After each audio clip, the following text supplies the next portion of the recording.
Hey guys, here's a speed drawing and painting of the Firekeeper from Dark Souls 3. When I originally did this illustration on stream, it took me almost 3 hours, but today will take only 10 minutes through the magic of video editing. So first off, I started this with a base sketch of the girl so that I don't go on stream with just a blank piece of paper. That's just something I do to ground myself to make sure that my project goes well.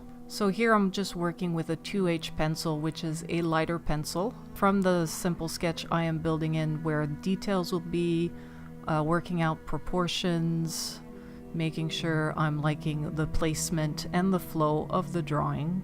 As you see, I'm going in a lot, erasing, redrawing, erasing, and redrawing, because this is really the step where I build the illustration, really the foundation.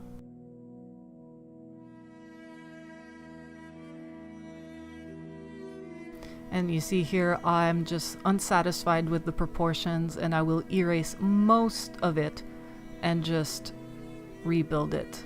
Rebuild the arms. I changed, the head was too big, so I made it smaller. And now that I'm satisfied with the proportions and everything, I am going in and drawing in her clothes, drawing in the details, her hand wraps and all. I'm keeping my strokes very free-handed and very light, and I'm just building the lines with multiple strokes. I find it gives a more organic look to the drawing, and it gives me great material to work with.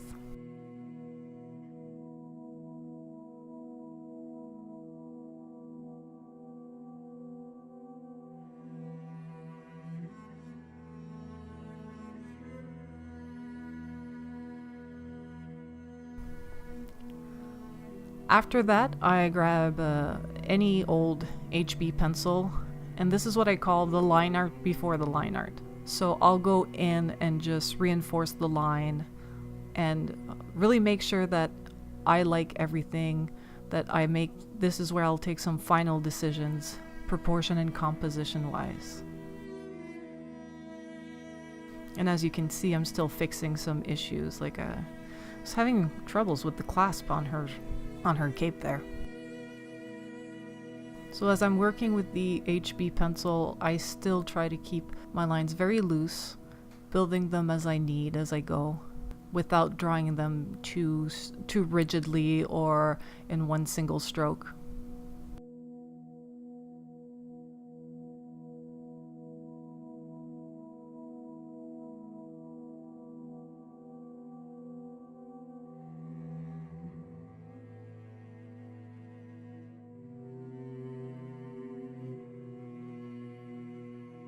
Her mask was really hard to render because I feel my illustration was too small to really put in all the details.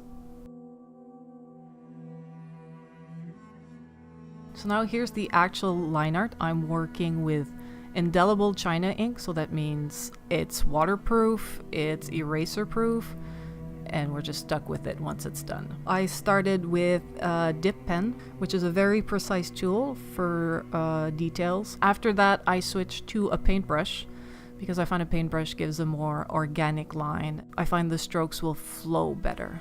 And I dropped my paintbrush and I stained my paper. And as you can see, I tried to wipe it off and no, we're stuck with it.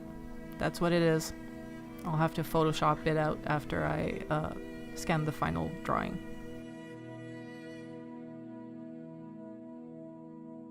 So I'm working with a very fine brush, just dipping in with a bit of ink, not loading it with too much product, so that I can control how thick and how thin I want my lines.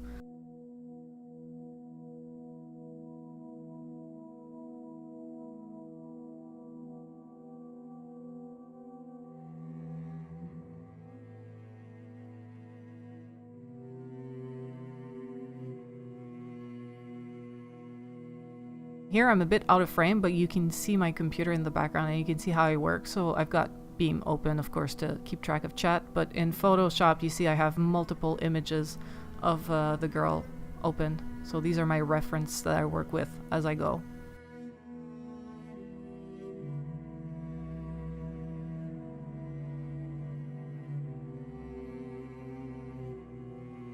After that, I'm back with my dip pen because the details on her mask, I need a very precise tool. I don't know if you can see from my face cam, but I'm often checking back at my reference images to make sure that I'm rendering it properly. It's still not 100% accurate because I did have to leave out some details just because of the size of my drawing and just what my tools can do.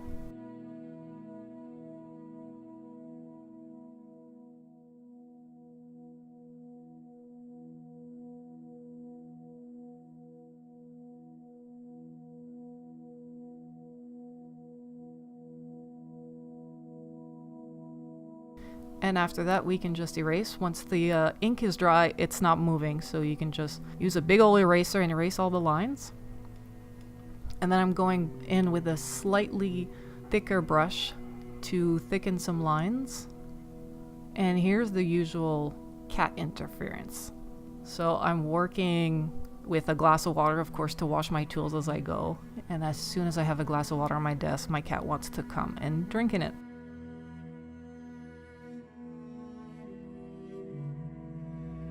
So here I am, grabbing him and promptly kicking him out of my office. And back to work. So as I was saying, I was thickening some lines, mostly the outside lines, to put in some nice contrast and get that Art Nouveau look that I love so much. So by varying the pressure on the brush, that's how I vary the thickness of the lines.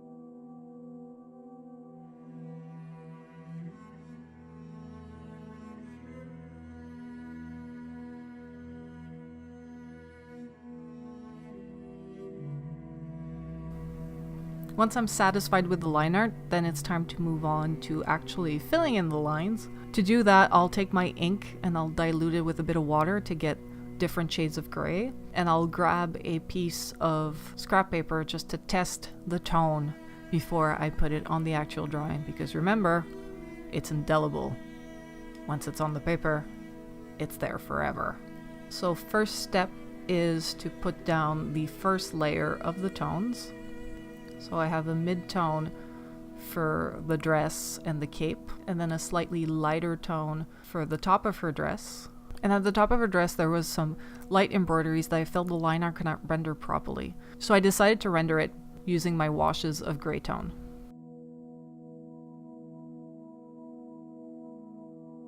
After that, I'll just go to the hair, the face, and everything.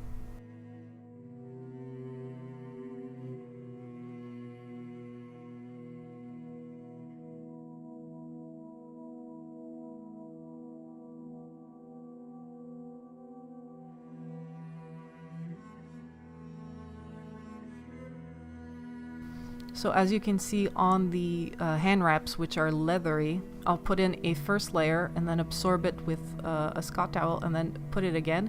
And that little bleed effect will help create the look of leather. And then just putting in all the shadows everywhere. I'm using the same exact gray tone, it's just working in transparent layers will progressively darken my shadow areas. And I'll just keep going back layer after layer after layer until I'm satisfied with how it looks.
So I'm working on gray paper, which means that I can go in and add highlights after. So with a liquid white acrylic paint, I'll come in and add highlights, mostly to the hair, the mask because it's a metal piece, anything that reflects light really.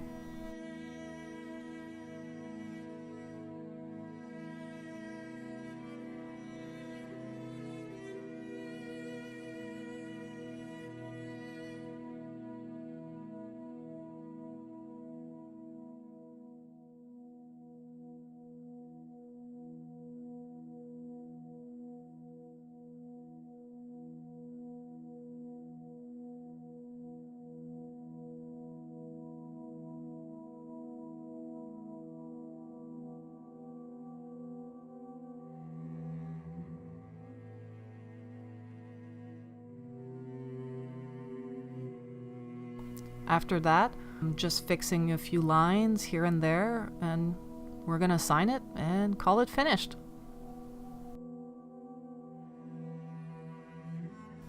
Thanks for watching, hope you enjoyed this. You can follow me at beam.pro/CSDESBINS, and make sure to check out girlsongames.tv for our stream team.